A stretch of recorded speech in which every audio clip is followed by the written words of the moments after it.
আসসালামু আলাইকুম। প্রিয় বাংলাদেশ, কেমন আছেন? নিশ্চয়ই ভালো নেই।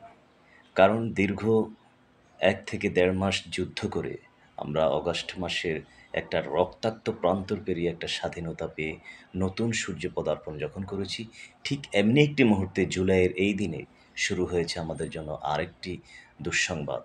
সেটা হলো বাংলাদেশের উপকূলীয় অঞ্চল ফেনী, লক্ষ্মীপুর, নোয়াখালী, কুমিল্লাসহ এইসব অঞ্চল বন্যায় প্লাবিত হয়ে যাচ্ছে। আপনারা দেখতে পাচ্ছেন দুর্ভোগের শিকার নেই আমাদের সেই জনগোষ্ঠীর। আসলে আল্লাহর পক্ষ থেকে এটা হয় প্লাবন হয়ে থাকে। কিন্তু আমরা যতটুক বৃষ্টি আমাদের এখানে হয়েছে, তার দ্বিগুণ পানি আমাদের এখানে উপচে পড়েছে। সেটা হলো ভারতীয় আগ্রাসনের আমরা শিকার।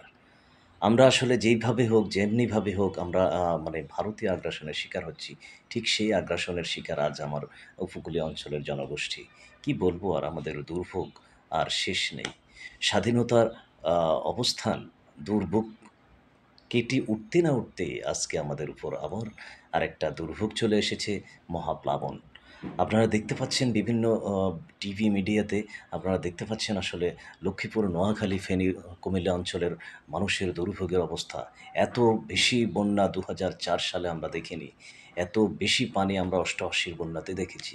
আজকে সেই অবস্থা, আজকে আধুনিকতার এই যুগে এসে আমাদের মানুষ এভাবে কষ্ট করছে। আসলে দুর্গম এলাকা আছে কিছু ফেনী জেলার ভিতরে, দুর্গম এলাকা আছে নোয়াখালীর প্রত্যন্ত অঞ্চলে। আপনি আপনাদেরকে অনুরোধ করব, আপনারা যারা উদ্ধার কাজে অভিযান চালিয়ে অগ্রসর হয়েছেন, আপনারা দয়া করে এই দুর্গম এলাকাগুলোতে দেখে মানুষের আর্তচিৎকার দেখে তাদেরকে অন্তত নৌকা, বোট, স্পিড বোট নিয়ে যেয়ে এদেরকে উদ্ধার কাজে আপনারা সহযোগিতা করুন।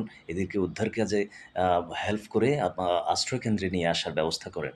তাহলে আপনারা আল্লাহর কাছে পাবেন। আমাদের দোয়া এবং সহযোগিতা আপনাদের সাথে সার্বক্ষণিক রয়েছে। ধন্যবাদ। আপনারা ভালো থাকবেন।